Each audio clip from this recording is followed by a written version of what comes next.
Hi everyone, it's Fruity Mama Yulia here from Rossum Healthy, and it's a true honor to introduce Rozalind Graham.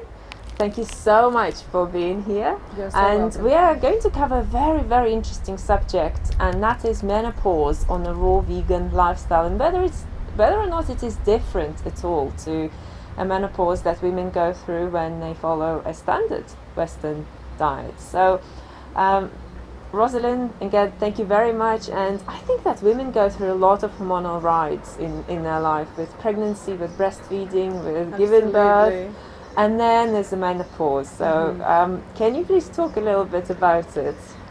Julia, I would really like to talk about it because I think it's an area that needs a whole fresh look at it. And what I mean by that is that in our culture, the menopause is seen as a time of leaving the reproductive part of your life. But it doesn't ever paint a picture of us entering anything other than something pretty gloomy, which is how at that point you're of minimal use constructively in our society, and we just need to keep you relatively healthy and entertained and happy until you eventually end up in a rest home somewhere or worse. This causes women to approach menopause with fear and anxiety, quite understandably. For here they are in their beautiful, feminine, reproductive state, and they're faced with a door to step through, and what is the other side is either nothing, a complete loss of identity, or at worst, an identity that is negative, depressing, and destined for just the end of life. Now, my view of menopause is completely different to that. To me, menopause is a fabulous opportunity for women. In our communities, we need older women who have been through life, gained knowledge, experience, skills, and hopefully wisdom along the way, so that they can actually move to the position, an elevated position, for the respected and revered elder of the community, to whom others come to for support, for education, and very importantly for advice and counselling. So this post-menopausal role, in my view, is one that should have an identity that a person should be extremely proud to have achieved. A position where others in the community look up to these people with greater respect, not one whereby they are considered a relative social inconvenience and certainly a financial one. So before we mention on how different it might be to go through a menopause as a raw vegan, let's first of all use our raw vegan awareness to consider this new view of menopause and the life beyond the door where you close it to end your reproductive years. Let's have another door that you open to be your neo-productive years, a whole new area of productivity, and still enormously creative as part of your life. I think too, Yulia, that as a raw vegan, we have to consider the implications of that and how it affects us both psychologically, mentally, emotionally, as well as physically. Now, if we have been fortunate enough to come across the raw vegan diet, and we've been following that for some time, what we're going to find is that we do have a clearer functioning of our minds. Instead of our minds becoming befuddled as we get older, we suddenly find that we're gaining clarity, that we have increased awareness, that we have heightened sensitivity, not just to things that occur in our own lives, but very much a greater sensitivity towards others as well. And all of these things that put together make it possible for us to achieve this wonderful role post-menopause.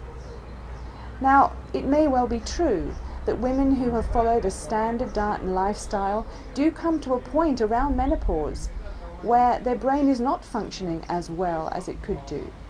For example, the disease known as atherosclerosis, which is a progressive furring up or plaquing up, to be more technical, of the insides of the arteries. This takes years to manifest over a period of time where constant animal fats and so forth are passing through the system. Well, if those animal fats are plaquing up the arteries and gradually reducing the amount of space inside the artery for the blood to flow through, gradually the brain, which is dependent upon oxygen in order to function properly, is going to be starved of that oxygen and not work so well. Well, of course, on a raw vegan diet, you're going to end up with very nice looking arteries that just don't have that problem. And so your brain is going to be functioning at a higher level than mainstream older people. We need to also consider, of course, the implications of a mainstream diet on a woman's hormones, because this can be so damaging not only to the woman's physical body, but her experience as she passes through that menopausal door. For example, if we are consuming dairy products, we are consuming a cocktail of hormones that throws our own hormones into complete disarray. And it can result in all sorts of problems, and it certainly massively heightens our risk of suffering cancer of the reproductive organs, uterus, ovaries, cervix, and also, of course, the breasts. The woman's breasts over her time in our culture have been seen as more than something that nurtures and brings love to your child. And that also different identity we have to confront once we come to our menopause, when we start to look back on our lives and evaluate where we've come and where we're going. When we're eating dairy products, our breasts are going to be affected. So is every part of our reproductive system. When we're eating the meats, we're going to be causing our body enormous amounts of distress and reduced oxygen supply to every part of our bodies, including again our reproductive systems. Now, if you are living within a toxic body that is damaged by these foods and you try to pass through menopause, you're going to find that the symptoms can be very, very intense, very volatile, very unpredictable, and very long-lasting. I was shocked when my doctor, my local ND or GP as we call them in England, shared with me that she had under her care a lady of 80 years old who was taking hormone replacement therapy for hot flashes. Now, this is bizarre, it might seem, but not if you consider that this woman is continually consuming dairy products and all the artificial hormones therein.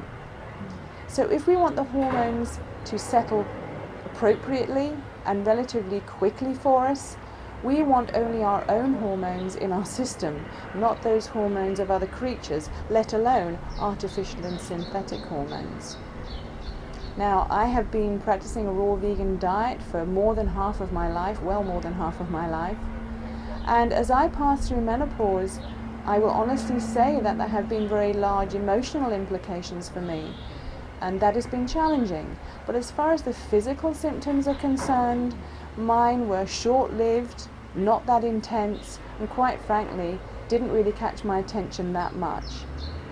So, if you want to pass through your menopause with ease, my advice is firstly, start embracing the raw vegan diet.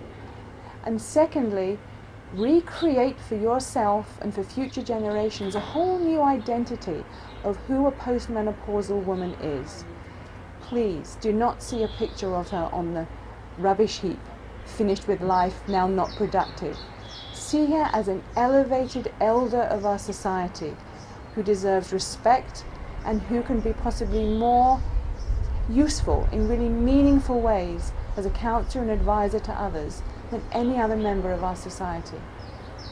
Thank you very much. And I guess ladies should start thinking about menopause regardless of their age. So they may think, wow, it's not going to happen for another 20 years or 10 years or 5 years, so why should I worry about it? But the sooner you start, the cleaner your body is, the easier it will be, right? That's absolutely right, Julia. That's absolutely right.